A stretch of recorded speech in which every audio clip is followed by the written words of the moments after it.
A millionaire was tricked by Chinese, until a cleaner discovered what no one had seen. The glass towers of Palo Alto stood like silent sentinels against the midnight sky, their windows flickering with the ghost light of computer screens left burning through the night. In the heart of Silicon Valley, where billion-dollar dreams were coded into reality during daylight hours, the darkness belonged to a different kind of worker, those who moved through empty corridors like whispers.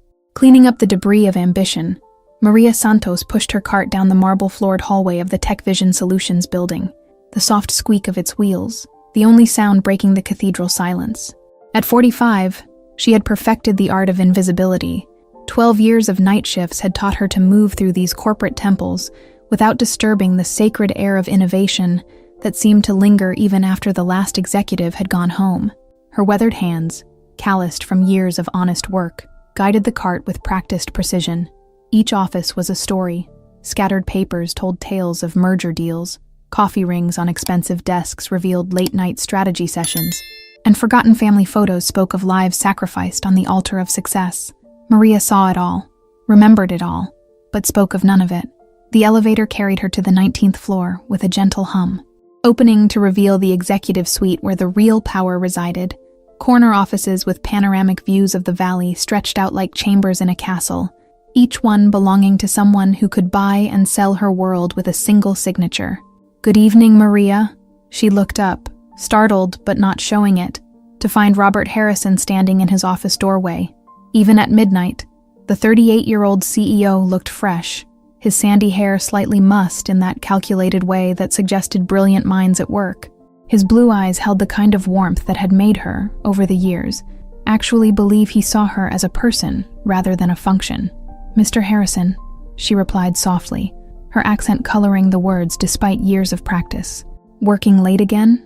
"The usual," he said with a tired smile, loosening his tie. "Big things happening, Maria. Really big things." His excitement was palpable, the kind that radiated from entrepreneurs who believed they were about to change the world. "I'm about to close the biggest deal of my life." Maria nodded politely, though something in his voice made her pause. In 12 years of cleaning his office, she had heard him speak of many deals, many opportunities, but this felt different. There was an edge to his enthusiasm, a tremor that spoke of stakes higher than she could imagine. "That's wonderful, sir," she said, moving her cart toward his office. "I won't disturb you long. Actually, would you mind waiting a few minutes? I'm expecting an important call from our partners in China. It shouldn't take long." China. The word stuck in her mind like a splinter. Over the past few months, she had heard that word increasingly often during her rounds. Hushed conversations about revolutionary technology, artificial intelligence that would reshape industries, investment opportunities that came once in a lifetime. Maria retreated to the outer office, methodically dusting the reception desk, while keeping her ears tuned to the conversation that began to drift through Robert's partially open door. She had learned long ago that information was currency in this building, though she had never been tempted to spend what she overheard. "David, thank you for setting this up." Robert's voice carried clearly in the quiet night. "Are they ready to finalize the terms?" A pause. Then Robert's voice again, more animated now. "50 million is a significant commitment, but if the technology is as revolutionary as your contacts claim, 50 million. The number hit Maria like a physical blow. She had raised 2 children on less money than some of these executives spent on cars. 50 million was an abstraction so large, it had no meaning in her world. Yet here it was being discussed like the price of groceries. The conversation continued, but now she found herself listening more intently. There was something about the rhythm of it that bothered her, though she couldn't put her finger on what. Robert's voice rose and fell with excitement, asking questions about technical specifications, market potential, implementation timelines. But the responses, she could only hear Robert's side of the conversation, seemed to come in patterns that felt almost rehearsed. Through the glass wall of Robert's office, she could see him gesturing animatedly at his computer screen, presumably looking at documents or a video call with these mysterious Chinese partners. His face was illuminated by the blue glow of the monitor, eyes bright with the fever of opportunity. "The due diligence reports look impressive," he was saying, "and the demonstration videos are exactly what we need to see. When can we move to the final transfer?" Maria found herself moving closer to the door, her dusting becoming more thorough, more deliberate. She told herself it was simple curiosity, the kind that came naturally to someone who spent her nights surrounded by other people's secrets. But something deeper was stirring, an instinct honed by years of observing human behavior in its unguarded moments. "I understand the urgency," Robert continued. "And yes, I trust David's judgment completely. We've been partners for 3 years, and he's never steered me wrong." David? Maria knew David Chen, Robert's business partner and chief technology officer, a smooth-talking American of Chinese descent who had joined the company 2 years ago with impressive credentials and an even more impressive ability to identify emerging trends. The employees liked him.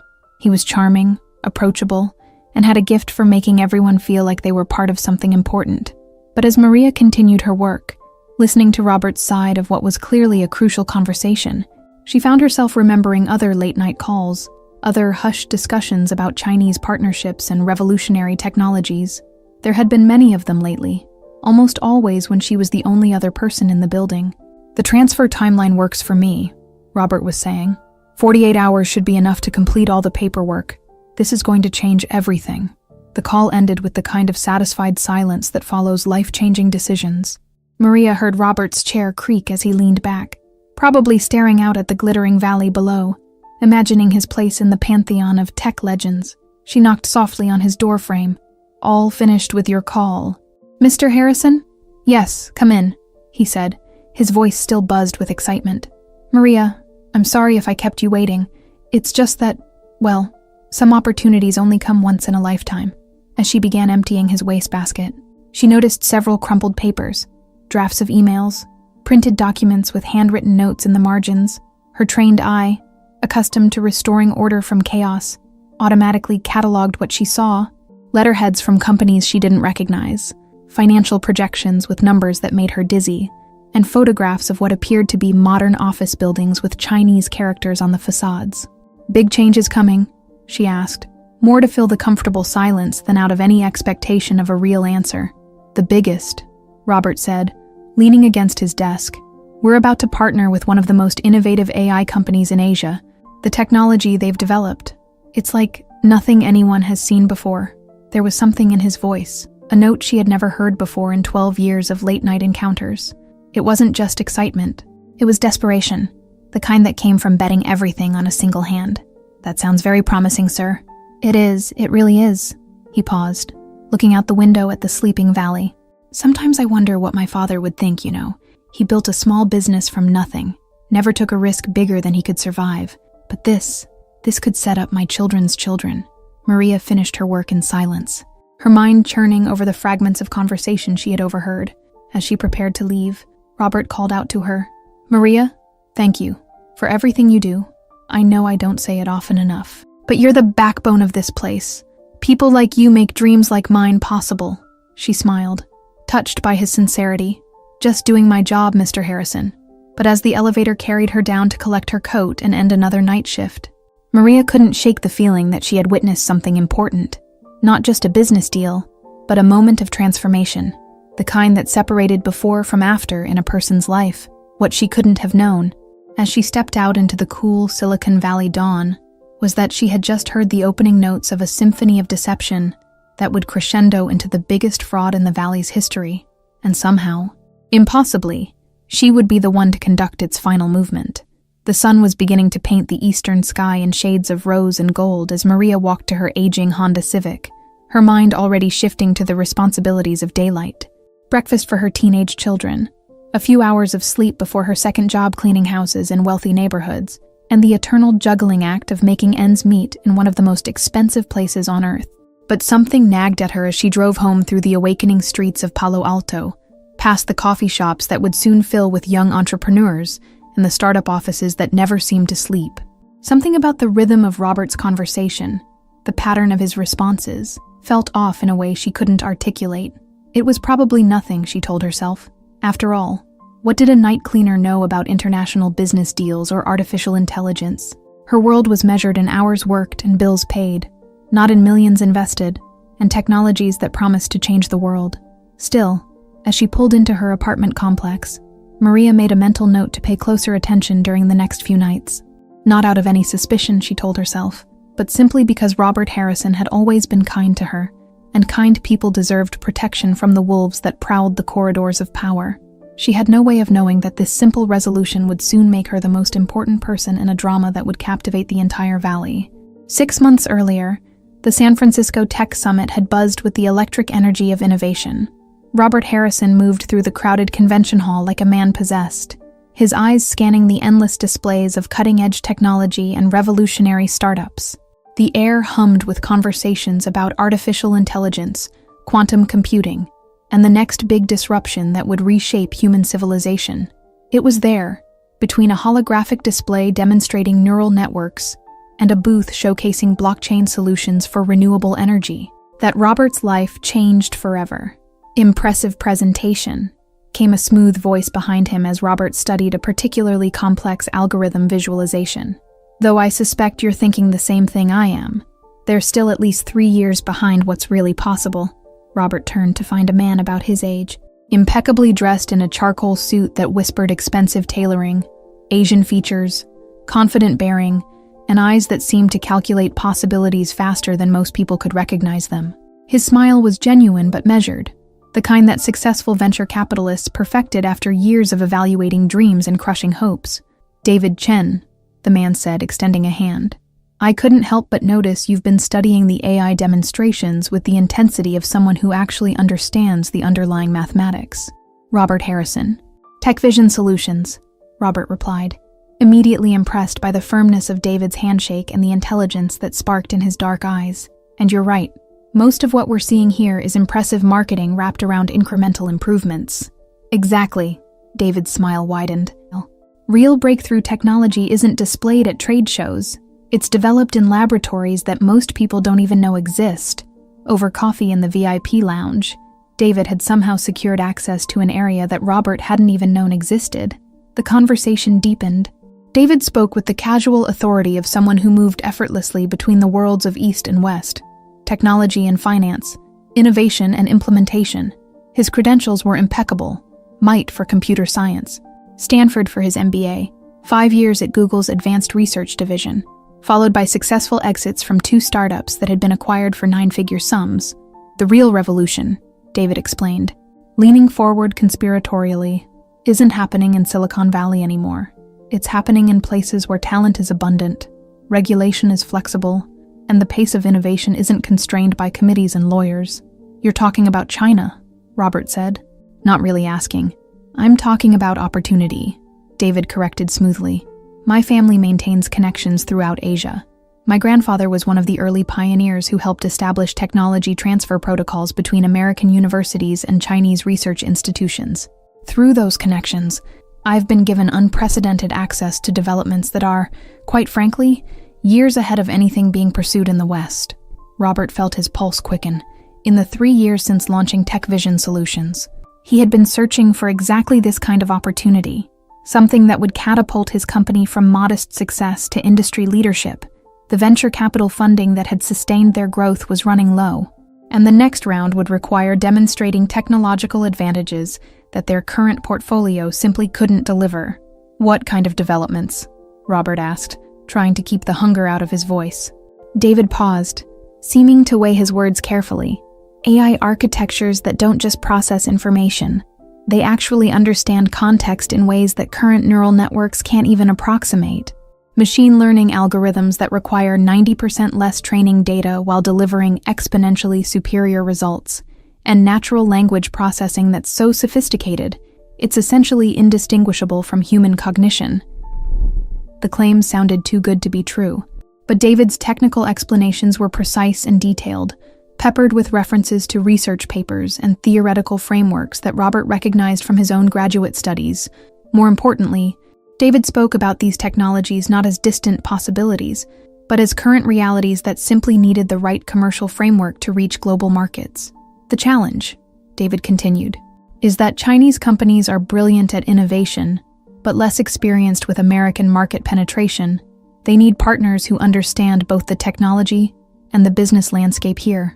That evening, over dinner at an exclusive restaurant overlooking the bay, David showed Robert videos that made his breath catch. Demonstrations of AI systems solving complex problems in real time, natural language conversations that exhibited genuine understanding and creativity, and predictive algorithms that seemed to border on prescience. This particular company, David explained, gesturing toward his tablet screen, was founded by a former colleague of mine from Beijing University. Dr. Li Wei. You might recognize his work on contextual neural networks from the Journal of Advanced Computing. He's assembled a team of researchers who are operating at the absolute cutting edge of artificial intelligence. The company's credentials were impressive. Partnerships with major Chinese universities, government contracts for strategic technology development, and a client list that included some of Asia's largest corporations. But what truly captured Robert's imagination were the financial projections. Conservative estimates suggested that licensing this technology in American markets could generate revenues in the hundreds of millions within 2 years. The investment requirement is substantial, David admitted as they walked along the waterfront after dinner. $50 million for a 20% stake, with exclusive North American licensing rights. $50 million. It was more money than Robert had ever contemplated investing in a single opportunity, but it was also exactly the kind of transformational bet that separated successful entrepreneurs from those who remained forever trapped in incremental growth. I'd need to see more, Robert said carefully. Due diligence reports, technical specifications, legal documentation. Of course, David agreed, though I should mention that Dr. Li's team is also fielding interest from European investors. Revolutionary technology doesn't stay available indefinitely. Over the following weeks, David provided exactly what Robert needed: comprehensive documentation that stood up to scrutiny from his legal team, technical specifications that impressed his chief engineer, and financial projections that made his accountant's eyes light up with possibility. The videos of the technology in action were consistently impressive, showing AI systems that perform tasks which current American technology couldn't even attempt. Most importantly, David himself proved to be exactly the kind of partner that Robert had been seeking. Brilliant but humble, connected but accessible, and possessed of a rare combination of technical expertise and business acumen. When Robert offered him a position as Chief Technology Officer of Tech Vision Solutions, David accepted with the kind of enthusiasm that convinced Robert he was making the smartest decision of his career. Now, 6 months later, as Maria finished cleaning his office and disappeared into the elevator, Robert stared out at the glittering valley and felt the weight of impending transformation. Tomorrow, the preliminary agreements would be finalized. Within 48 hours, $50 million would transfer to Dr. Li's company in Beijing, securing Tech Vision Solutions' position at the forefront of the artificial intelligence revolution. His phone buzzed with a text from David. Partners confirmed for tomorrow's final conference call. Everything is proceeding exactly as planned. Robert smiled, pouring himself a glass of the expensive scotch he kept in his office for moments like this. David had been right about everything so far. The technology was even more impressive than initially promised.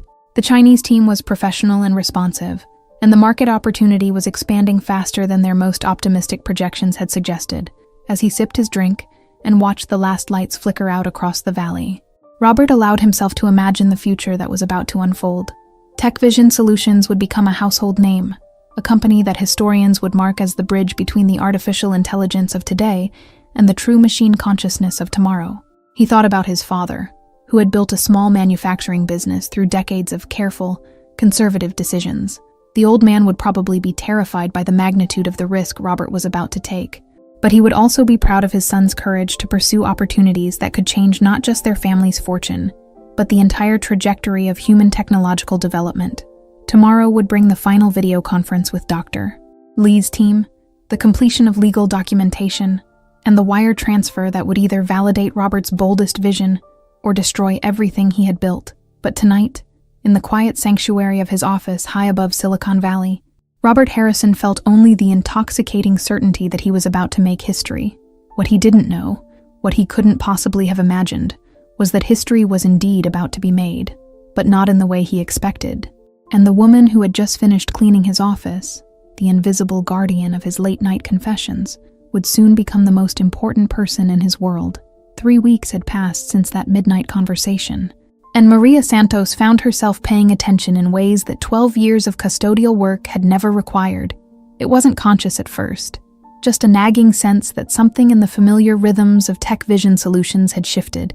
Like a song being played in a slightly different key, the conference calls with China had become a nightly ritual, always between midnight and 2 a.m., always with the same urgent undertone in Robert's voice. always followed by the kind of satisfied silence that suggested important progress. But as Maria moved through her cleaning routine, her practiced ear began to detect patterns that made her increasingly uneasy. Tonight, as she approached the executive floor, she could already hear Robert's voice drifting through the glass walls of his corner office. The conversation had the same cadence as always.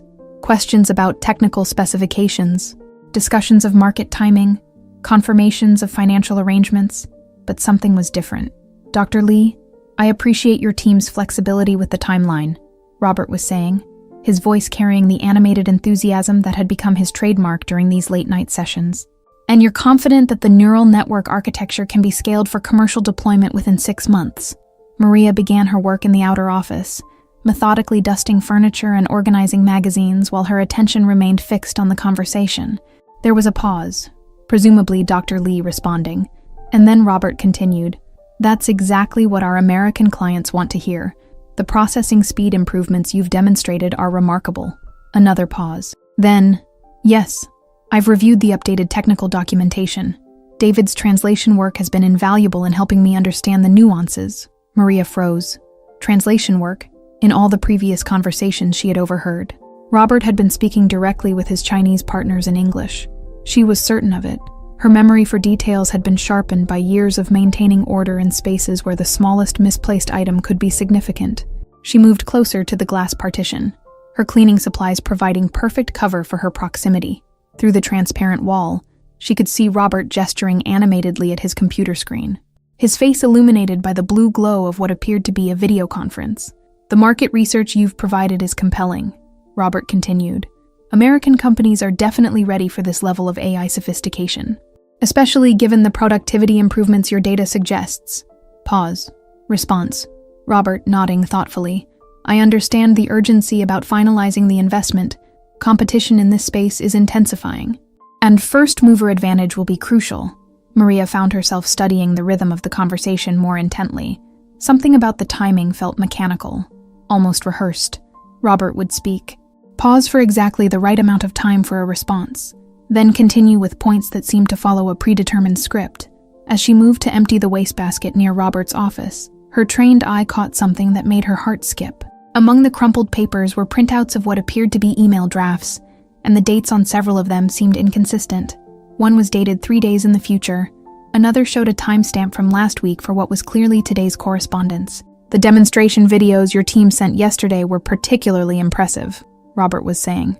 "The natural language processing capabilities are beyond anything I've seen in American development labs." Yesterday's videos. Maria distinctly remembered Robert viewing and discussing demonstration videos 2 weeks ago. Using almost identical language, she had an excellent memory for conversations, a skill developed through years of listening to the same business discussions repeated in countless variations. After Robert's call ended, Maria continued her work, but her mind was racing. During her break, she walked to the small employee kitchen and pulled out her aging smartphone. The internet connection was weak, but she managed to search for some of the company names she had seen on the documents in Robert's trash. What she found made her stomach tighten with unease.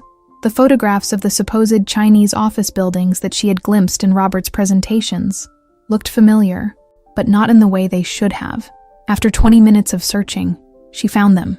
Stock photographs available on free image websites, the kind her son Miguel had used for a school presentation about international business. The discovery hit her like a physical blow.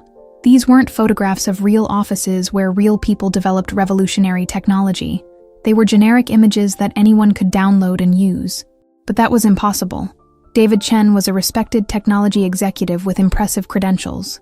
Robert Harrison was a successful entrepreneur who had built tech vision solutions through careful, intelligent decisions. There had to be an explanation. Unless, Maria's hands trembled slightly as she returned to her cleaning cart. Her world was built on certainties. Work hard. Pay attention to details. Trust in the fundamental honesty of the people who signed her paychecks. The possibility that she was witnessing something deceptive challenged everything she believed about the nature of the corporate environment where she spent her nights. Over the following days, Maria found herself documenting things she had never paid attention to before: the timing of phone calls, the specific language Robert used in his conversations, the documents that appeared and disappeared from his desk. She began carrying a small notebook. Nothing fancy, just a pocket-sized pad she had bought at the dollar store. And during her breaks, she would jot down observations that seemed significant. The pattern that emerged was troubling.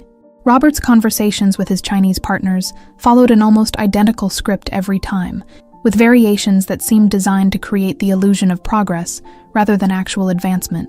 The new technical documents he referenced were often older versions with minor modifications, and the updated financial projections contained numbers that Maria had seen weeks earlier. Most disturbing of all, she began to notice that the different executives Robert spoke with, Dr. Li, Dr. Wang, Director Chen, all seemed to have similar speech patterns and response timing. It was as if he was having the same conversation with the same person, just using different names.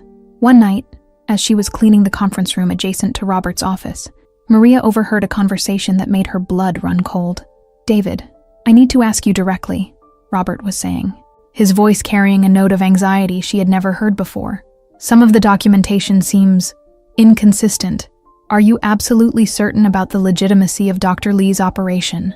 There was a pause, David responding from somewhere else in the building, and then Robert's voice again, noticeably relieved. "Of course, you're right. I'm probably just nervous because the numbers are so large. 50 million is, well, it's everything. Everything." The word hung in the air like a condemnation. Robert Harrison wasn't just making a big investment. He was betting his entire company, his family's future, perhaps his life's work on a partnership that Maria was becoming increasingly convinced was built on lies. That night, as she drove home through the empty streets of Palo Alto, Maria felt the weight of knowledge settling on her shoulders like a physical burden. In her small apartment, surrounded by the modest possessions that represented a lifetime of careful financial management, she stared at the notebook where she had been recording her observations.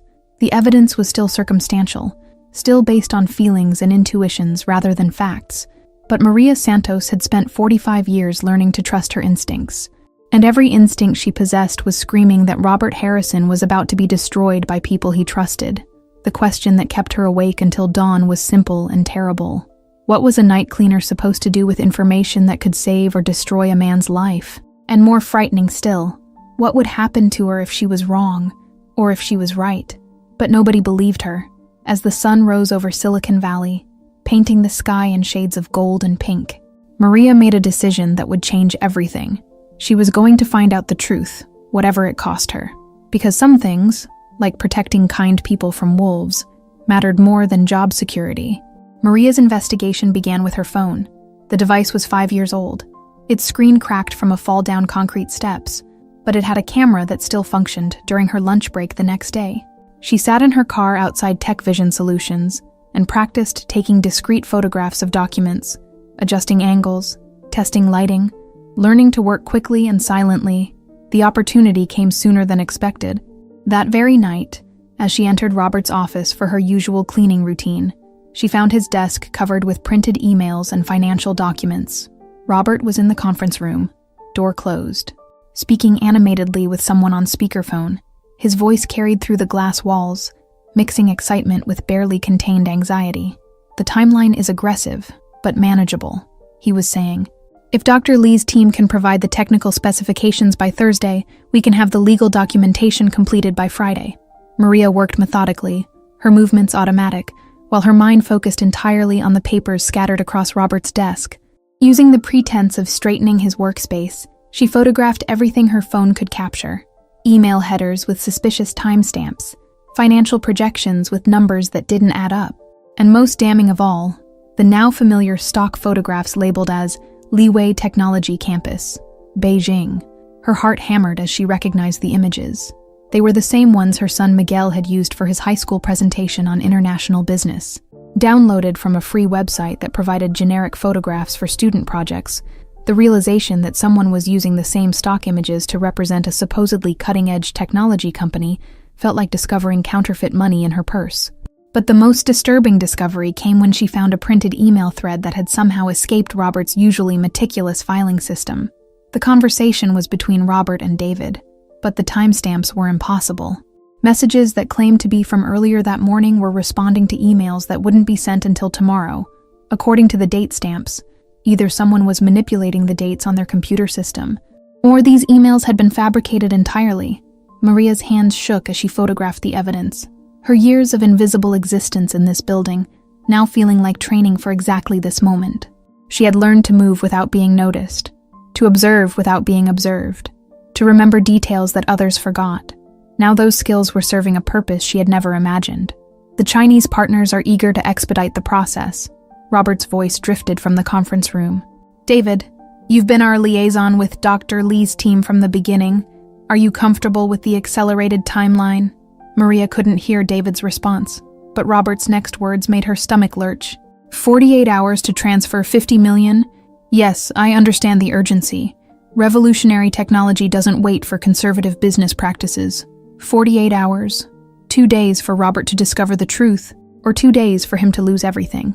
The following morning, Maria sat at her kitchen table with the photographs spread before her like pieces of a puzzle. Her apartment was small, but neat, filled with furniture purchased secondhand, and maintained with the same meticulous care she brought to her work. On the refrigerator, her children's school photos smiled down at her.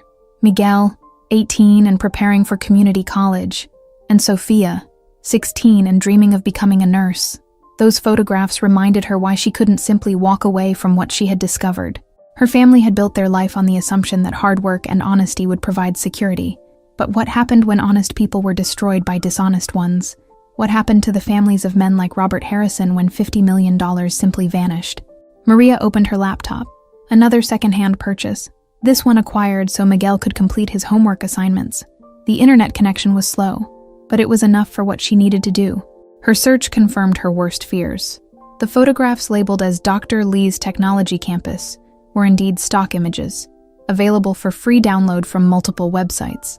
Worse, the supposed research papers that David had referenced in his conversations with Robert either didn't exist or were misattributed to authors who had never heard of Leeway technology. But it was the discovery of Leeway himself that made Maria's hands tremble as she typed.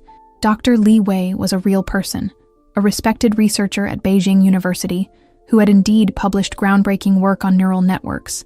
But according to the university's website, Dr. Lee was currently on sabbatical in Switzerland, participating in a research exchange program that had him completely removed from any commercial activities. The real Dr. Leeway had no idea that his name and reputation were being used to perpetrate what was beginning to look like a massive fraud. Maria printed the evidence, depleting her ink cartridge in the process, and organized it carefully in a manila folder. The pattern was now undeniable.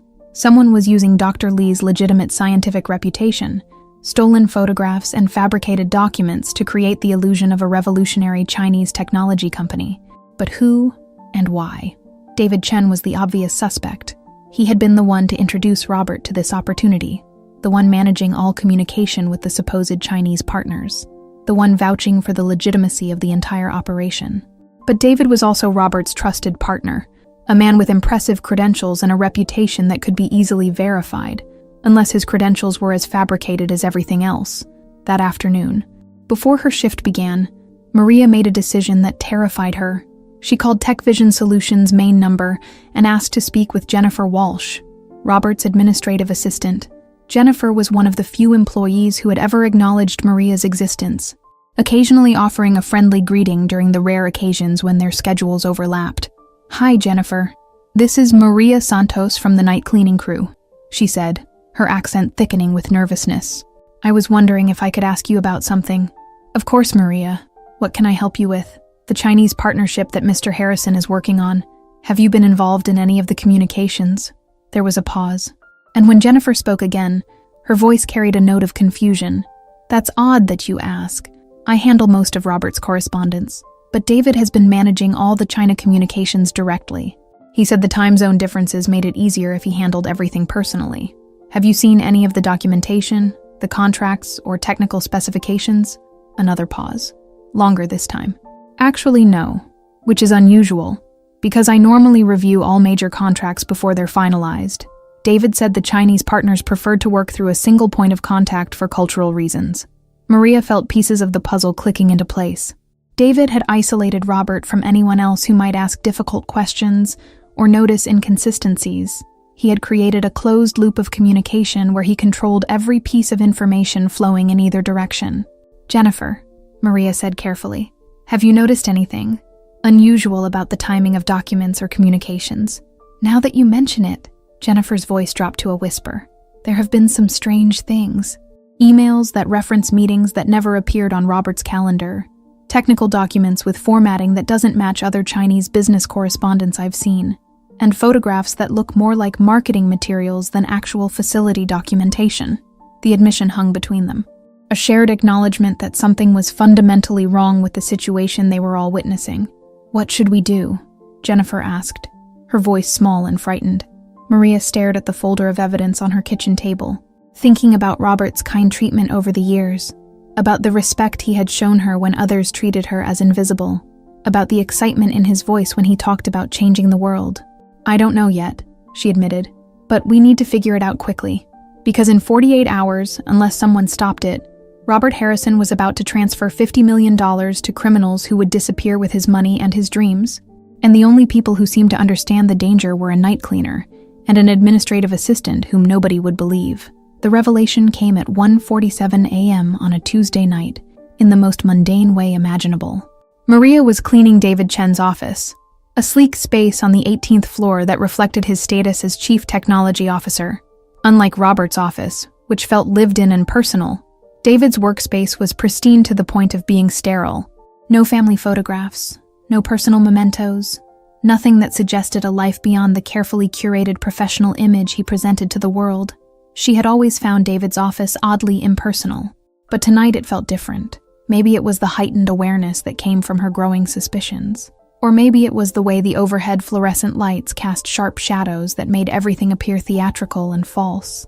As she dusted his desk, Maria noticed that David's computer monitor was positioned at an unusual angle, tilted slightly toward the floor-to-ceiling windows that offered a panoramic view of the valley. At first, she assumed it was simply how he preferred his workspace arranged, but as she moved to clean the windows, she realized something extraordinary. The angle created a perfect reflection of his computer screen in the glass. David was working late again. She could hear his voice drifting from the conference room, where he was conducting what he had described to Robert as preliminary discussions with the Beijing team about implementation timelines. But from her position at the window, Maria could see exactly what was displayed on his computer screen. What she saw made her legs weak. David wasn't in a video conference with Chinese technology executives. He was in a video editing program, working with multiple windows that showed different angles of the same person, himself, dressed in various outfits and speaking in subtly different accents. The person she was watching through the reflection was David Chen, but on his computer screen were 3 different versions of David Chen. One wore a conservative business suit and spoke with the precise diction of an academic. Another was dressed more casually and gestured with the enthusiasm of an entrepreneur. The third wore traditional Chinese attire and spoke with a slight accent that added authenticity to his presentation. Maria gripped her cleaning cloth so tightly that her knuckles went white. The Chinese partners that Robert had been negotiating with for months didn't exist. They were all David, using different costumes, different personas, and sophisticated video editing software to create the illusion of multiple people. But even more shocking was what she could see in the background of David's computer screen. Open folders labeled Robert Beijing calls, leeway documentation, and transfer protocols, and most damning of all, a spreadsheet titled Cayman Accounts, 50 mm distribution. David wasn't just pretending to represent Chinese technology partners. He was planning to steal $50 million and disappear. Maria forced herself to continue cleaning, her movements mechanical while her mind raced. Through the glass reflection, she watched David switch between different video files, practicing different personas, refining the performances that had convinced Robert Harrison to bet everything on a complete fabrication. The technical sophistication was impressive in its evil simplicity. David wasn't using cutting-edge artificial intelligence or complex special effects. He was relying on careful lighting, costume changes, and basic video editing, tools that any moderately skilled person could master with enough practice. The genius of the deception lay not in its complexity, but in its psychology. Robert wanted to believe in the revolutionary technology so desperately that he had never questioned the fundamental premise of the partnership. From the conference room, she could hear David's voice taking on the characteristics of Dr. Li Wei, the slight accent, the formal speech patterns, the academic precision that had impressed Robert during their late-night video conferences. "Mr. Harrison, I appreciate your patience with our security protocols," David was saying, his voice now carrying the persona he had crafted for the fictional Chinese scientist. The transfer procedures must be completed precisely to ensure proper compliance with both American and Chinese banking regulations. Maria realized she was witnessing a live performance. David was in the conference room, speaking into a headset microphone, while simultaneously manipulating the video feed that Robert was seeing in his office. The reflection in the window showed David's computer screen displaying a pre-recorded video of himself as Dr. Lai, synchronized with his live audio performance. The level of premeditation was staggering. This wasn't a spur-of-the-moment deception or an opportunity that had presented itself unexpectedly. David had been planning this elaborate fraud for months, possibly years. Every conversation, every document, every moment of trust that Robert had invested in their partnership had been carefully orchestrated to lead to this moment. Maria's hands shook as she continued her cleaning, trying to appear normal while her world reorganized itself around this terrible knowledge. David Chen wasn't just a criminal. He was a predator who had spent years positioning himself to destroy someone who trusted him completely. Through the reflection, she watched David close the video editing program and switch to what appeared to be banking software. The screen showed account numbers, routing information, and transfer authorization codes. Everything was prepared for the $50 million theft that would happen in less than 24 hours. But it was the next screen that made Maria's breath catch in her throat. David had opened a travel booking website, and the itinerary displayed showed flights to multiple destinations, first to Vancouver, then to Switzerland, finally to a country that Maria didn't recognize, but which had no extradition treaty with the United States. David wasn't just planning to steal Robert's money, he was planning to disappear completely, leaving behind a destroyed company, devastated employees, and a man whose trust had been weaponized against him. The sound of David's voice from the conference room snapped Maria back to immediate awareness. The final transfer authorization codes will be provided tomorrow morning, he was saying in his Dr. Lee persona. Once the $50 million is confirmed in our accounts, we will immediately release the technology licensing agreements and begin implementation.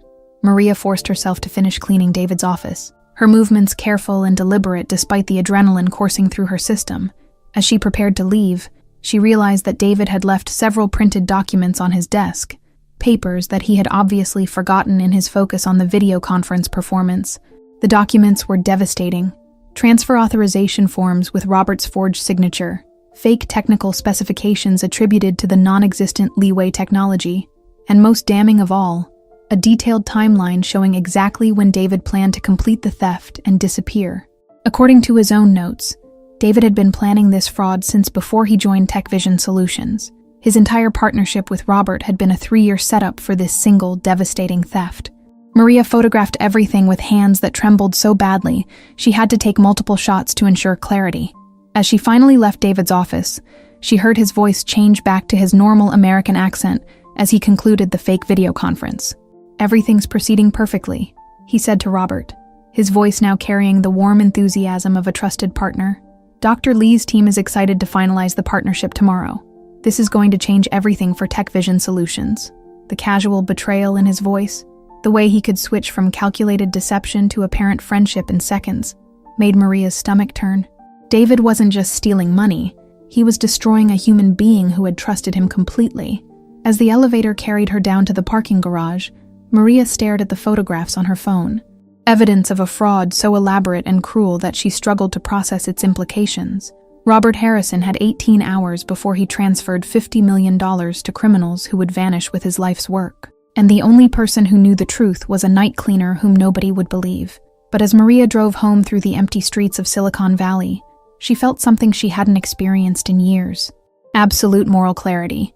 Whatever the personal cost, whatever the professional consequences, she was going to stop David Chen from destroying Robert Harrison, because some betrayals were so profound, so fundamentally evil, that they couldn't be allowed to succeed, even if stopping them meant risking everything she had worked for her entire life. Dawn was breaking over the valley when Maria finally arrived home, but sleep was impossible. She sat at her kitchen table, staring at the photographs on her phone while her coffee grew cold in the morning light. The evidence was overwhelming, but who would believe her? A night cleaner accusing a respected technology executive of orchestrating an elaborate $50 million fraud. It sounded like the paranoid delusions of someone seeking attention or revenge. Her phone buzzed with a text message. "Emergency staff meeting at 8 a.m., all employees required to attend. David Chen, CTO." The message sent ice through Maria's veins. David never called staff meetings, and certainly never required the night cleaning crew to attend. Something had changed. Something that suggested David suspected he was being watched. At 7:45 a.m., Maria walked into Tech Vision Solutions' main conference room to find an atmosphere of barely contained excitement. The day shift employees were buzzing with anticipation, while the night crew looked confused and out of place. Robert Harrison stood at the front of the room, his face glowing with the kind of euphoria that comes from believing your greatest dreams are about to come true. "Ladies and gentlemen," Robert began, his voice carrying to every corner of the room, "today marks the beginning of a new chapter for Tech Vision Solutions. In approximately 6 hours, we will finalize the largest technology partnership in our company's history." Scattered applause filled the room, but Maria felt only a growing sense of dread. 6 hours meant 2 p.m. Earlier than the timeline she had seen in David's documents, something had accelerated. David stood beside Robert, the picture of professional competence and loyal partnership. "The Chinese team has agreed to expedite the final transfer procedures," he announced smoothly. "Dr. Lee's group is eager to begin implementation immediately, which means we need to complete all documentation today." Maria's stomach clenched. The timeline was collapsing faster than she had anticipated. "As a security measure," David continued, "we'll be implementing temporary restrictions on building access during the transfer period. Only essential personnel will be permitted in the building between noon and 6 p.m. today." Maria's heart hammered against her ribs. David was creating a controlled environment, limiting witnesses to his final performance. She caught Jennifer's eye across the room and saw her own fear reflected in the administrative assistant's pale face. "This is an exciting day for all of us," Robert continued, oblivious to the trap closing around him. "The technology we're acquiring will revolutionize not just our company, but the entire artificial intelligence industry. Each of you is part of something historic." As the meeting dispersed, Maria lingered, pretending to organize her cleaning supplies while watching David's movements. He was checking his phone constantly, his usual composed demeanor cracking slightly under what she now recognized as performance anxiety. This wasn't just another day at the office for him. It was the culmination of years of planning. Jennifer approached her cautiously. "Maria, could I speak with you privately?" They stepped into a small supply closet, the space barely large enough for 2 people. Jennifer's hands were shaking as she closed the door behind them. "Something's wrong," Jennifer whispered. "David just asked me to prepare transfer documentation for amounts that don't match anything in our previous contracts, and he wanted me to use a signature authorization that bypasses our normal approval processes." "What kind of amounts?" Maria asked, though she already knew the answer. $50 million to accounts I've never seen before?" Jennifer's voice cracked. "Maria, I think Robert is about to be robbed, and I don't know how to stop it." Maria made a decision that would change both their lives. "I know how to stop it, but I need your help, and we don't have much time." Over the next hour, huddled in Jennifer's small office, Maria shared everything she had discovered: the stock photographs, the fabricated emails, the video editing software, the fake personas that David had created to impersonate Chinese technology executives. Jennifer's face grew paler with each revelation. "We have to tell Robert," Jennifer said when Maria finished. "He won't believe us," Maria replied grimly. "David has spent 3 years building trust with him. We're just employees, expendable employees. David will convince him that we're either mistaken or trying to sabotage the deal. Then what do we do?" Maria looked at the photographs on her phone. The evidence that proved David's deception, but might not be enough to convince someone who desperately wanted to believe in a dream. "We need irrefutable proof, something that David can't explain away or dismiss." The opportunity came sooner than expected. At 11 a.m., David announced that he needed to conduct a final video conference with the Chinese team before the afternoon transfer. Robert was invited to participate, but David suggested that, for security reasons, they should limit the number of people in the conference room. "I'll set up the connection in my office," David told Robert. "The encryption protocols work better from my system." Maria and Jennifer exchanged glances. This was it, David's final performance before the theft. "I need to get into that conference," Maria said quietly. How David specifically said he wanted privacy. Maria smiled grimly. David has forgotten that the building's ventilation system connects all the offices on the 18th floor, and maintenance workers are invisible to people like him. At 11:45 a.m., while David prepared for his final deception and Robert reviewed documents in his office, Maria Santos crawled through the ventilation ductwork above the ceiling tiles, carrying her phone and a small Bluetooth speaker that Miguel had given her for Christmas. The space above the drop ceiling was cramped and dusty, filled with electrical conduits and vac equipment. But Maria had spent 12 years learning every inch of this building, including the maintenance areas that most people never saw. She positioned herself directly above David's office, where she could hear and record everything that happened below. Through the ceiling tiles, she could hear David's voice as he prepared for the video conference. He was practicing different accents, switching between his normal American English and the various personas he had created for his fictional Chinese partners. "Dr. Li Wei speaking," he said in the precise, slightly accented English he had perfected for the role. "Mr. Harrison, we are very pleased to finalize this historic partnership today." Then, in his normal voice, "Thank you, Dr. Li. This represents exactly the kind of innovation that American markets are eager to embrace." Maria realized that David was rehearsing both sides of the conversation he was about to perform for Robert's benefit. The sheer audacity of the deception was breathtaking. At exactly noon, Robert's voice joined the conversation as he entered David's office for the international video conference.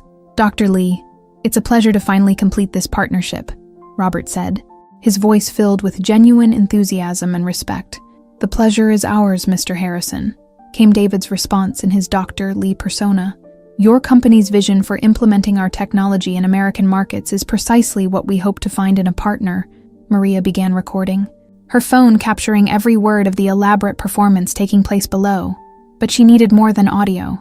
She needed visual proof that would be impossible for David to deny. Moving carefully through the cramped space above the ceiling, Maria positioned herself over a light fixture that she knew could be partially removed. Through her phone's camera, she could see into David's office below. What she recorded was devastating. David sat alone at his desk, speaking into a headset microphone while manipulating video software on his computer. On his screen, she could see a pre-recorded video of himself dressed as Dr. Li Wei, synchronized with his live audio performance. To Robert, who was seeing only the computer screen, it appeared to be a live video conference with a Chinese technology executive. In reality, it was an elaborate one-man show. "The technical specifications you've requested will be transferred immediately upon confirmation of the $50 million investment," David continued in his Dr. Li voice. "Our legal team has prepared all documentation for immediate implementation." "Wonderful," Robert replied, completely convinced by the performance. "David, can you confirm that our transfer authorization is ready?" "Everything is prepared," David said, switching back to his normal voice seamlessly. "The funds will be transferred to Dr. Li's accounts within the hour, and will receive immediate access to the revolutionary AI technology that will transform our company," Maria continued recording, capturing not just the audio deception, but the visual evidence of David's manipulation of the video software. She could see multiple windows open on his computer: banking software, video editing programs, and what appeared to be travel booking websites. "Dr. Li," Robert continued, "I want to personally thank you for your patience with our due diligence process. This partnership represents the future of artificial intelligence." "Mr. Harrison," David replied in his Dr. Li persona, "we believe that working together, our companies will achieve technological breakthroughs that seemed impossible just a few years ago." The conversation continued for another 10 minutes, with David seamlessly switching between personas while Robert remained completely unaware that he was negotiating with a single person playing multiple roles. The performance was flawless, a masterpiece of psychological manipulation that exploited Robert's trust and dreams to devastating effect. But it was also David's final mistake. As the video conference concluded and Robert left David's office to prepare for the money transfer, Maria had everything she needed: irrefutable video evidence of the fraud, audio recordings of David's multiple personas, and visual proof of the video editing software that made the deception possible. Now came the most dangerous part: confronting David Chen before he could steal $50 million and disappear forever. Because in less than 2 hours, unless someone stopped him, Robert Harrison would authorize the transfer that would destroy his life, and the only people standing between David and his perfect crime were a night cleaner and an administrative assistant whom nobody would believe. Until now, Maria crawled through the ventilation system with her phone clutched against her chest, her heart pounding so loudly she was certain David would hear it through the ceiling tiles.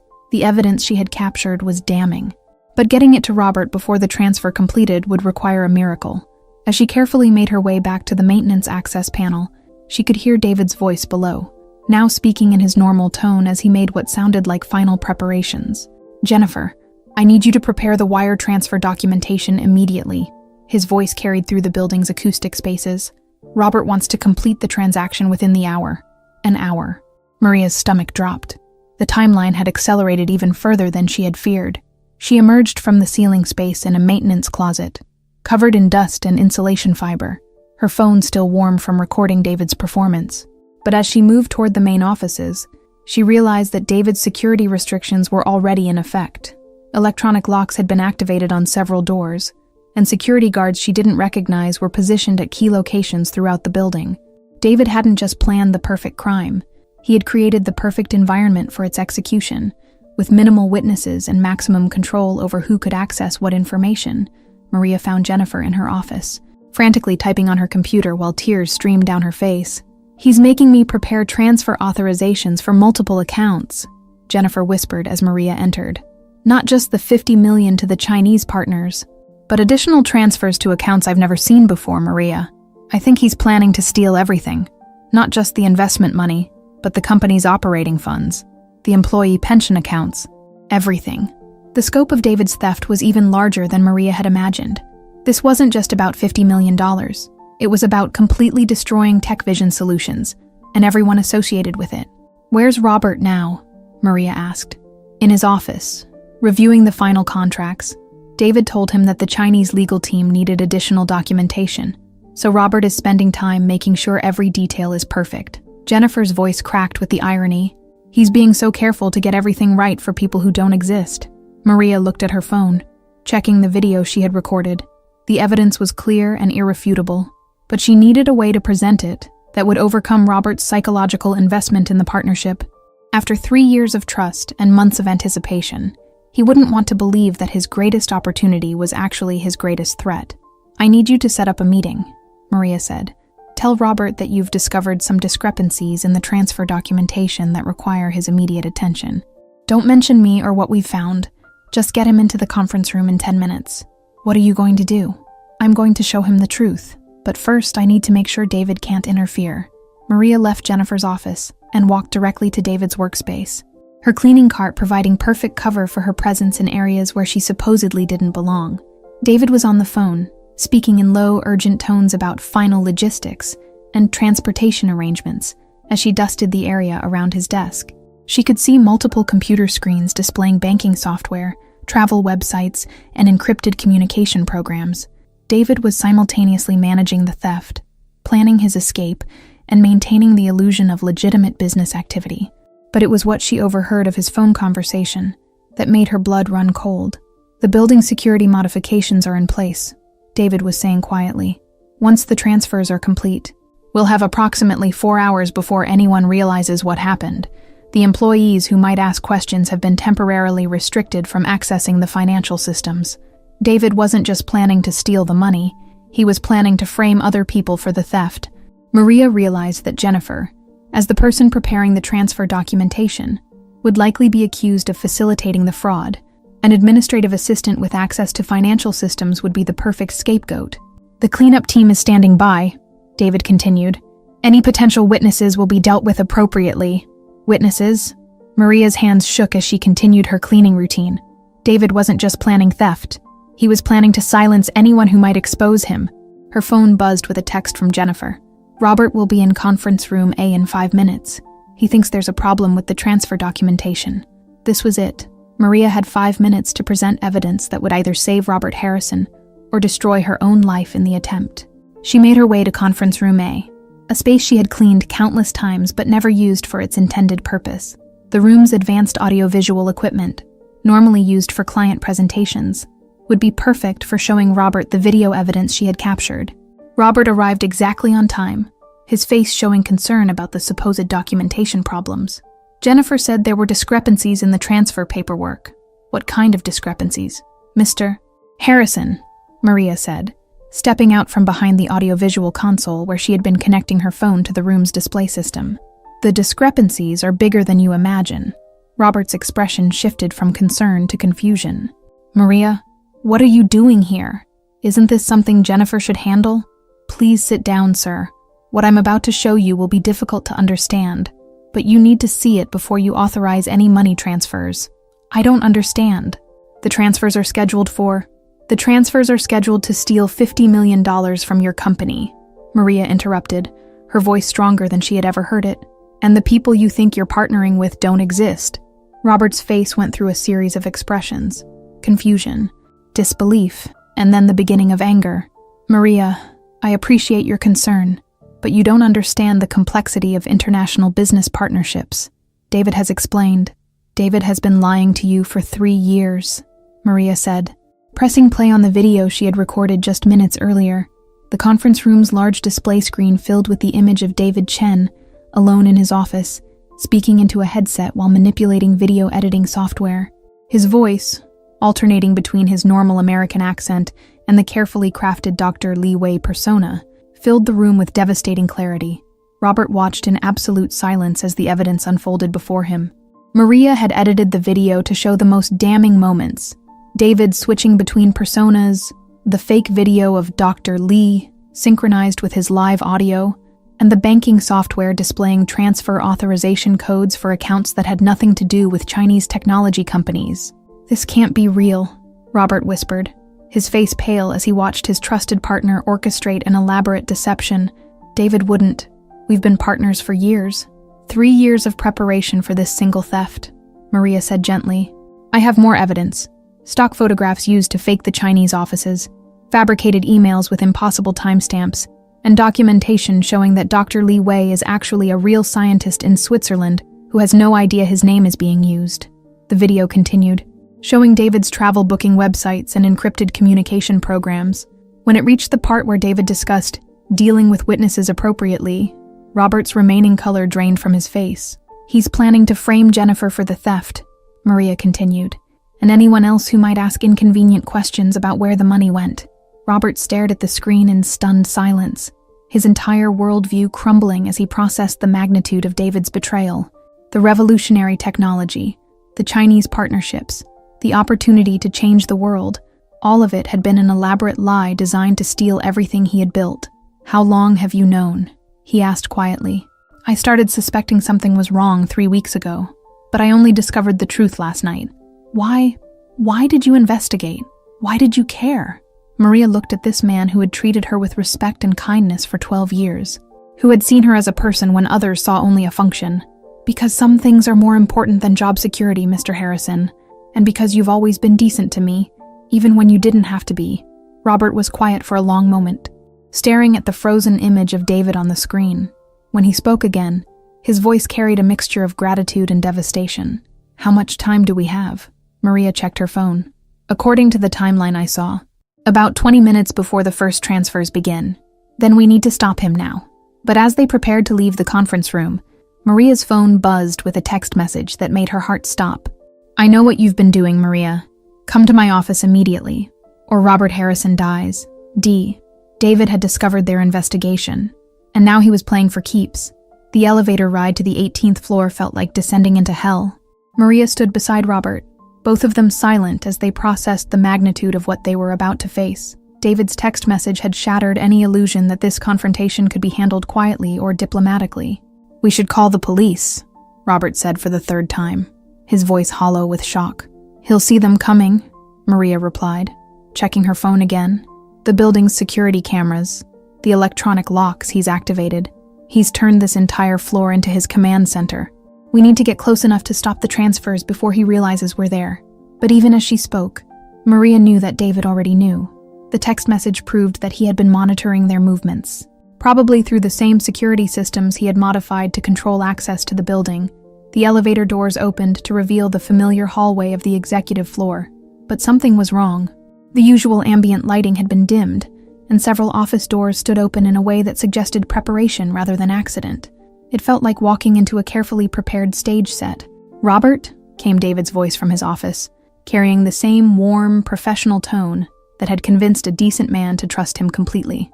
I think it's time we had an honest conversation. They found David standing behind his desk, his usual composed demeanor intact, but with an edge of something dangerous that Maria had never seen before.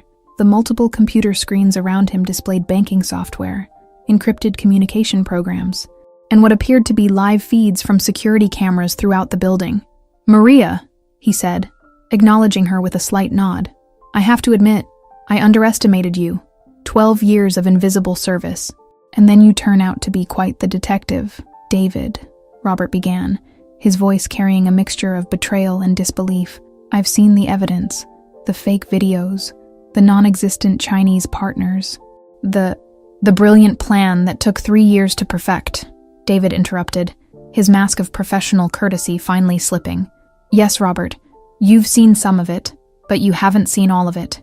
He gestured to his computer screens, where Maria could see real-time displays of bank account balances, transfer authorization codes, and countdown timers that showed less than 15 minutes remaining. $50 million was just the beginning, David continued conversationally.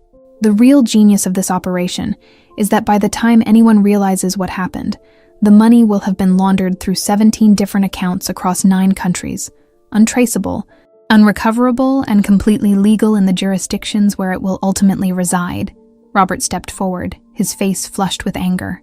3 years, David. 3 years of partnership, of friendship, of you being exactly the kind of naive idealist that makes this sort of thing possible, David finished coldly. Do you know how easy you were to manipulate, Robert? Every conversation about revolutionary technology, every late-night video conference with my fictional Chinese partners, you wanted to believe so desperately that you never asked the obvious questions, such as why a revolutionary Chinese AI company would need American investment when the Chinese government is pouring billions into domestic technology development, or why none of your supposed partners ever wanted to meet in person, or why all the technical documentation came through a single source.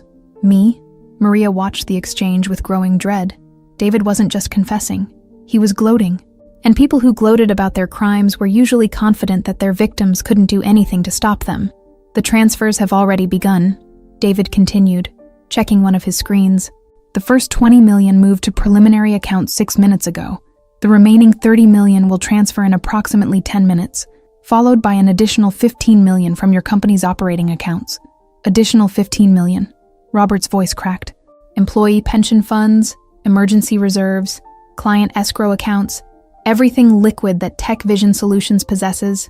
By tomorrow morning, your company will be completely bankrupt, and I'll be on a private jet to a country that doesn't extradite American citizens. Maria felt her phone vibrate and glanced down to see a text from Jennifer. Police are 3 minutes away. David locked down all electronic access, but I got out through the parking garage. Hope flared in Maria's chest, but David noticed her checking her phone. Ah yes, the cavalry is coming, he said with amusement. Jennifer called the authorities, didn't she? Unfortunately, that won't help. The transfers will complete in 8 minutes, and the electronic locks I've activated will prevent anyone from accessing this floor until I choose to deactivate them. You can't just steal people's life savings and disappear, Maria said, finding her voice despite her fear. Can I? David smiled coldly. Maria, you've spent 12 years cleaning up other people's messes without anyone noticing or caring about your existence. What makes you think anyone will listen to you now? The words hit like a physical blow, but they also sparked something fierce and uncompromising in Maria's chest. She had spent her entire adult life being invisible, accepting that her voice didn't matter in rooms where important decisions were made. But not today. Because, she said, stepping forward with her phone held high, I have evidence that proves everything you've done. Evidence that I've already discredited, David replied smoothly. The security footage from tonight shows you and Jennifer conspiring to access restricted systems and modify financial records. By the time investigators sort through the digital trail I've created, you'll both be facing federal charges for bank fraud. Maria's heart sank as she realized the sophistication of David's planning. He hadn't just prepared to steal the money, he had prepared to destroy anyone who might expose him. But Robert Harrison, devastated as he was by the betrayal of his trusted partner, wasn't willing to surrender. The transfers require dual authorization, he said suddenly. My digital signature and my physical presence for biometric confirmation. You can't complete them without me. David's smile widened. Actually, I can. 3 months ago, you authorized me to handle emergency transfers in case of system failures or security threats. That authorization is still active. And according to the logs I've created, we're currently experiencing a cybersecurity event that requires immediate protective measures. You've thought of everything, Robert said quietly. Not everything, came a new voice from the doorway. They turned to see Jennifer Walsh standing in the entrance to David's office, her face pale but determined. Beside her stood 2 police officers and a man in a dark suit who carried himself with the authority of federal law enforcement. The electronic locks were sophisticated, Jennifer said, but the building's emergency fire safety protocols override all security systems. Amazing what happens when you pull a fire alarm. David's composure finally cracked. His hand moved toward his computer keyboard, probably to complete the transfers manually, but one of the police officers was already moving. David Chen, you're under arrest for wire fraud, money laundering, and conspiracy to commit theft, the federal agent announced. Step away from the computer and place your hands where we can see them. But David wasn't finished. Even as the officer approached, he managed to press a series of keys on his keyboard. The transfers are already in progress, he said with desperate defiance. Even if you arrest me, you can't stop the money from moving through the system I've created. Maria watched the screens around David's office, seeing countdown timers and progress bars that suggested the theft was indeed continuing despite the intervention. $50 million was flowing through the digital channels David had prepared. Moving closer to accounts where it would disappear forever, that's when Robert Harrison did something that surprised everyone in the room. He walked calmly to David's desk, picked up the phone, and dialed a number from memory. This is Robert Harrison, CEO of TechVision Solutions, he said into the phone. Authorization code Alpha 77 Charlie. I need you to implement an immediate freeze on all outgoing transfers from our primary accounts. Yes, I understand the protocols. Yes, this is a verified emergency request. David's face went white as he realized what was happening. You can't just freeze the transfers. The international banking protocols are designed to prevent exactly this kind of fraud, Robert finished. Something you would have known if you had actually spent time in legitimate international business instead of creating elaborate fantasies. The screens around David's office began showing error messages as the transfer processes were terminated. $50 million, along with the additional $15 million David had planned to steal, remained safely in TechVision Solutions accounts as the federal agents handcuffed David Chen and began reading him his rights. Maria Santos stood in the corner of the office, hardly believing that her investigation had led to this moment. Ma'am, one of the agents said, approaching her with respectful attention, we're going to need your full statement about how you uncovered this fraud. From what we've been told, your evidence will be crucial to building a comprehensive case. Maria looked around the room, at Robert, whose trust had nearly destroyed him, but whose quick thinking had saved his company, at Jennifer, whose courage had brought help when it was needed most, and at David, whose brilliance had been corrupted by greed into something monstrous. I'll tell you everything, she said quietly. But first, I need to call my children and let them know their mother just helped solve the biggest fraud case in Silicon Valley history. The federal agent smiled. Take all the time you need, ma'am. We're not going anywhere. And for the first time in 12 years, Maria Santos realized that her voice, the voice of a night cleaner who paid attention to details that others missed, was going to be heard by people who mattered. The federal courthouse in San Francisco buzzed with media attention as the case of United States v. David Chen unfolded over the following weeks. What had begun as a simple wire fraud investigation had evolved into one of the most sophisticated white-collar crime cases in Silicon Valley history. Maria sat in the witness box, her hands folded calmly in her lap, facing a courtroom filled with reporters, legal professionals, and technology executives who had come to understand how close they all were to witnessing the perfect crime. She wore her best dress, a navy blue outfit she had purchased for her daughter Sophia's high school graduation, and spoke with the quiet authority of someone who had finally found her voice. Mrs. Santos, the federal prosecutor began. Can you tell the court when you first suspected that something was wrong with the Chinese technology partnership? It started with the timing of the phone calls, Maria replied, her accent slight, but her words precise. In 12 years of cleaning Mr. Harrison's office, I had heard many international business calls, but these conversations had a rhythm that felt wrong, too predictable, too scripted. From the defendant's table, David Chen watched with the hollow expression of a man whose elaborate fantasy had collapsed into devastating reality.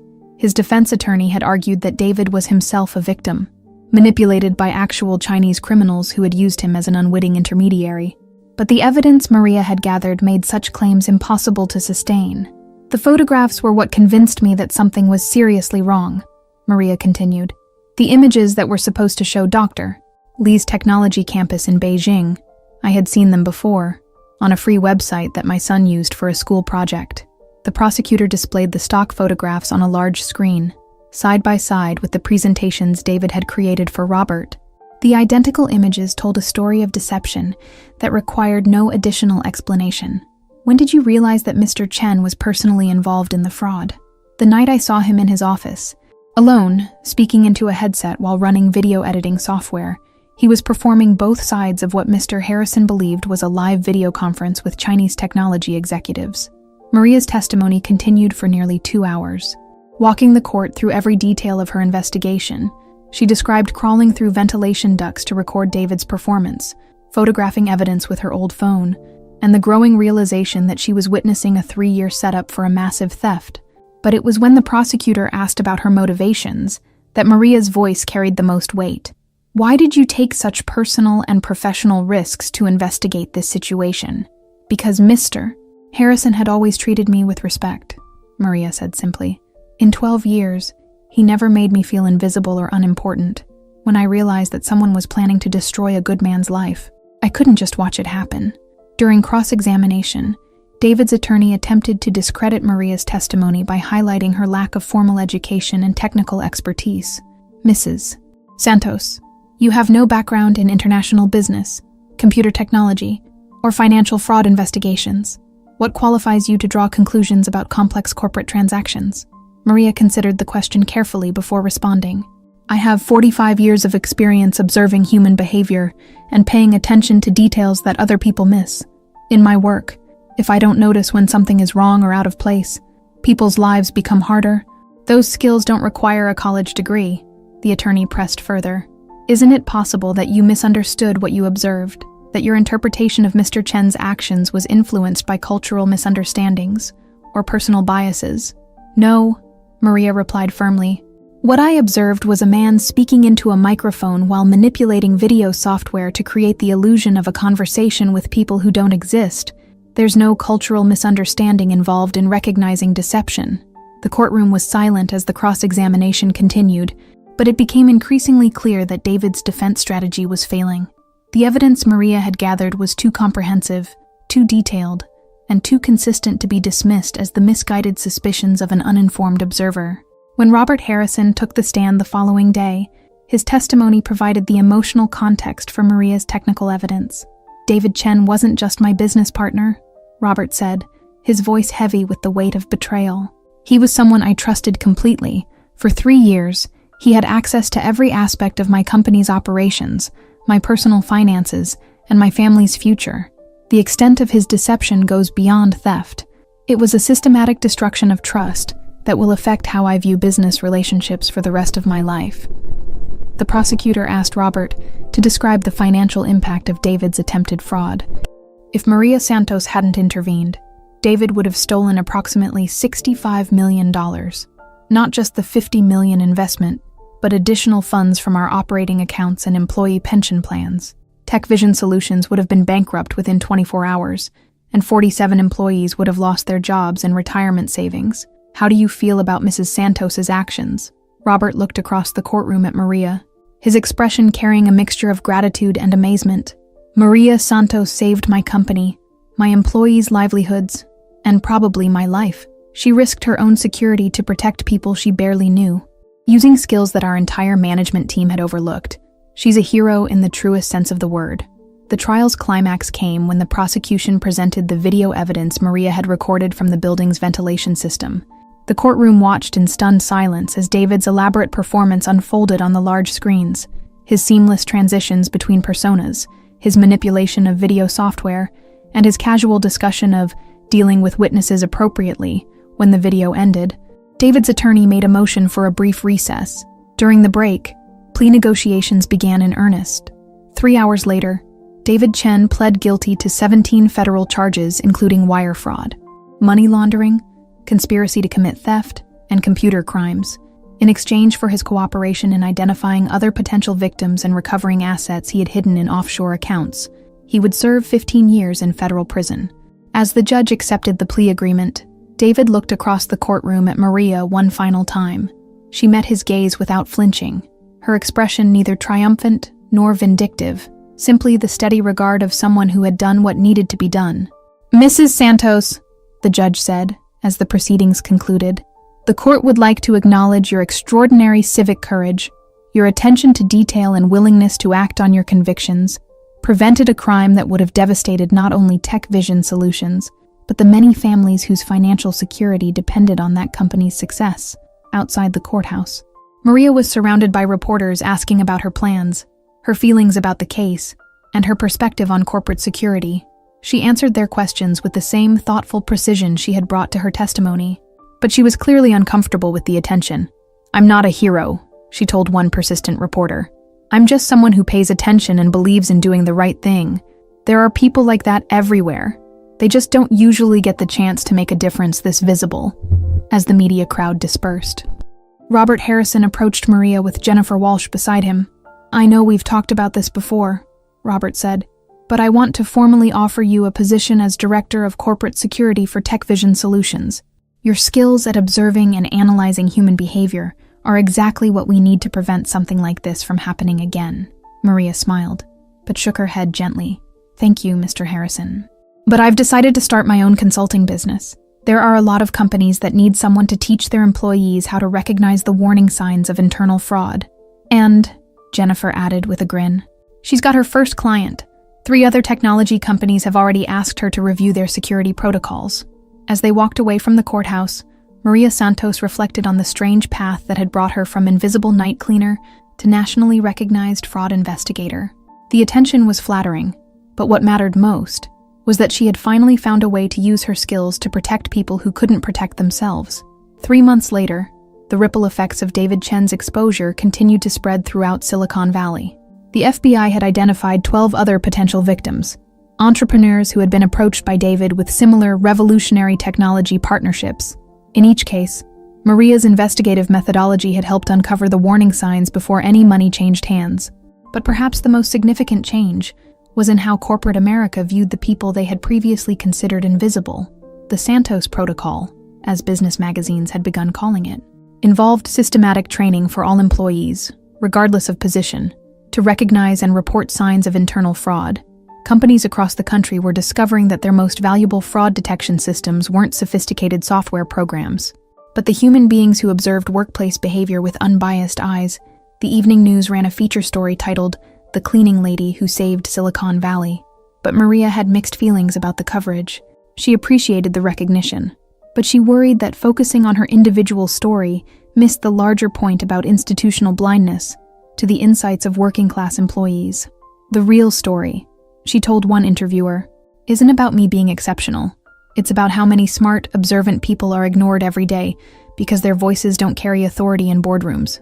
As Maria packed up her notes from the trial, she noticed a young woman approaching hesitantly. The woman was well-dressed, professional, but her eyes carried the same anxiety Maria had learned to recognize in people who had discovered something they wished they hadn't. "Mrs. Santos," the woman said quietly, "my name is Patricia Kim. I'm an accountant at a startup in Mountain View, and I think my CEO is planning to steal investor money after hearing about your case. I don't know who else to talk to." Maria looked at Patricia's nervous expression and saw herself 3 months earlier, an ordinary person who had stumbled across extraordinary deception and didn't know what to do about it. "Would you like to get coffee?" Maria asked. "I think I can help." As they walked toward a nearby cafe, Maria realized that her story wasn't ending with David Chen's conviction. It was just beginning. There would always be people like David, charming, intelligent, and completely willing to destroy others for personal gain. But there would also always be people like Patricia and Jennifer and herself, ordinary individuals with the courage to stand up when they witnessed something wrong. The truth revealed in David Chen's courtroom wasn't just about a single fraud case. It was about the value of paying attention, the importance of moral courage, and the power that comes from refusing to remain invisible when visibility could save lives. And in Silicon Valley's gleaming towers, where billion-dollar dreams were born and sometimes corrupted, Maria Santos had proven that the most important security system was still the human capacity to care about right and wrong. The city lights twinkled in the gathering dusk as Maria and Patricia disappeared into the cafe, beginning another conversation that would change everything, because some battles never end. They just pass from one generation of guardians to the next. And Maria Santos, former night cleaner turned corporate security consultant, was ready to train the next guardian who was brave enough to look for the truth in the shadows.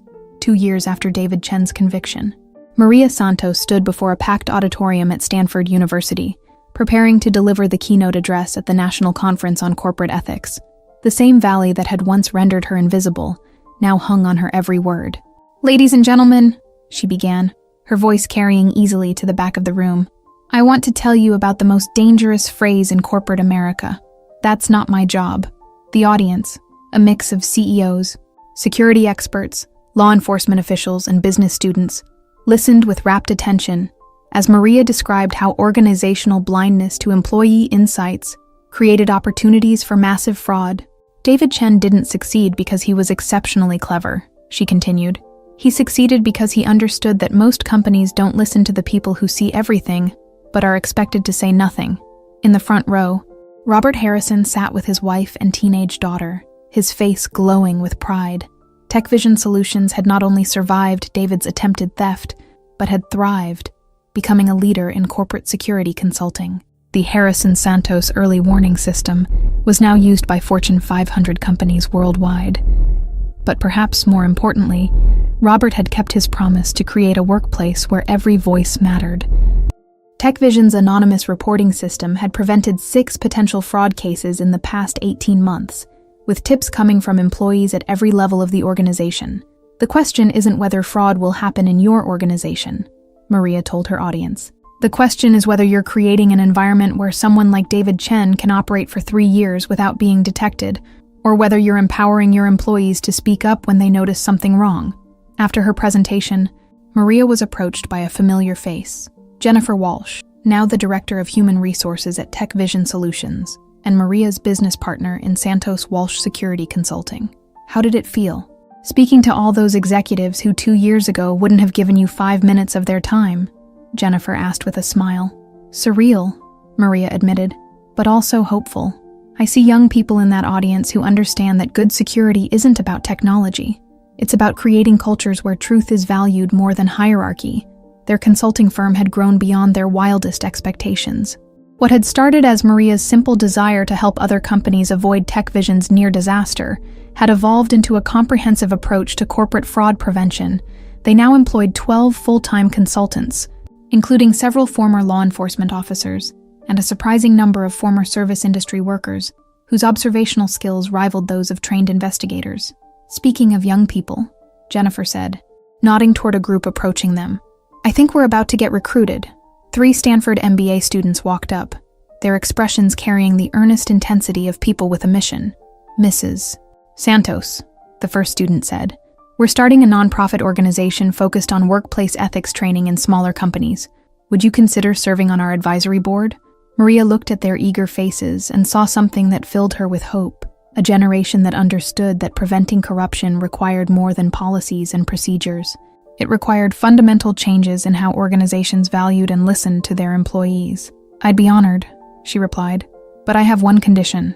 Your training programs need to include modules taught by frontline workers, janitors, security guards, administrative assistants, maintenance staff, the people who see everything but are rarely asked what they think." "That's exactly what we were hoping you'd say," the second student replied, grinning as the conference ended and attendees dispersed into the Silicon Valley evening. Maria found herself walking through the Stanford campus with Robert Harrison. The setting sun painted the sky in shades of gold and pink, the same colors that had greeted her countless times as she finished her night shifts at TechVision Solutions. "Do you ever miss it?" Robert asked. "The simplicity of the cleaning work, before all this complexity?" Maria considered the question as they paused beside a fountain where students were studying under lamplight. "I miss the quiet," she said finally. "There was something peaceful about working when the world was asleep. But I don't miss feeling like my observations and insights didn't matter. They always mattered," Robert said quietly. "I just wasn't smart enough to ask for them." They walked in comfortable silence for a while, 2 people whose lives had been forever changed by a chance conversation overheard during a midnight cleaning routine. "Robert," Maria said as they reached the parking area, "I need to tell you something. I've been offered a position with the FBI's white-collar crime division. They want me to develop training programs for agents on how to investigate corporate fraud from the ground up." Robert's face showed a mixture of pride and concern. "That's an incredible opportunity, but it would mean leaving the consulting firm." Not leaving, expanding. The FBI wants to create a civilian consultant program that brings in people with unconventional backgrounds. Jennifer would run the day-to-day operations while I develop federal training curricula. It sounds perfect for you, Robert said with genuine enthusiasm. You'd be helping to train the next generation of investigators. As they said their goodbyes and headed toward their respective cars, Maria reflected on the journey that had brought her to this moment. 2 years ago, she had been a night cleaner whose voice carried no authority in boardrooms or courtrooms. Tonight, she was a nationally recognized expert whose insights were shaping how corporate America thought about fraud prevention. But the most profound change wasn't in her professional status. It was in her understanding of her own worth. For 45 years, she had believed that her value lay in her ability to work hard and remain invisible. Now she understood that her greatest strength had always been her ability to see what others missed, and her courage to act on those observations. Her phone buzzed with a text from her son Miguel, now a junior at UC Berkeley studying criminal justice. "Saw your speech online, Mom. You killed it. Dad would be so proud." Maria smiled, thinking about her late husband who had died before he could see how their family's life would change. He had always told her that her insights and observations were valuable, even when the world didn't seem to agree. As she drove home through the familiar streets of Palo Alto, passing the gleaming office buildings where she had once worked in shadows, Maria Santos felt a deep sense of completion. Not because her story was ending, but because she finally understood that it had never really been about her individual journey. It had always been about proving that every person, regardless of their position or background, possessed the capacity to make a difference when they had the courage to speak truth to power. At home, she found Sophia studying at the kitchen table, the same table where Maria had first organized the evidence that would bring down David Chen. Her daughter was preparing for her final nursing school exams, driven by the same desire to help people that had motivated Maria's investigation. "How was the conference?" Sophia asked, looking up from her textbooks. "Good," Maria replied, settling beside her daughter. "I think we're making progress, slowly, but progress nonetheless. And the FBI offer? I'm going to accept it. It's time to take what we've learned and scale it nationally." Sophia smiled, the same proud expression that had sustained Maria through the darkest moments of her investigation. "They're lucky to get you, Mom." As Maria prepared for bed that night, she looked out her bedroom window at the lights of Silicon Valley stretching into the distance. Somewhere in those buildings, in boardrooms and cubicles and cleaning closets, were other people like her, observant, thoughtful individuals who noticed when things didn't add up. Her work was ensuring that when those people found the courage to speak up, someone would be listening.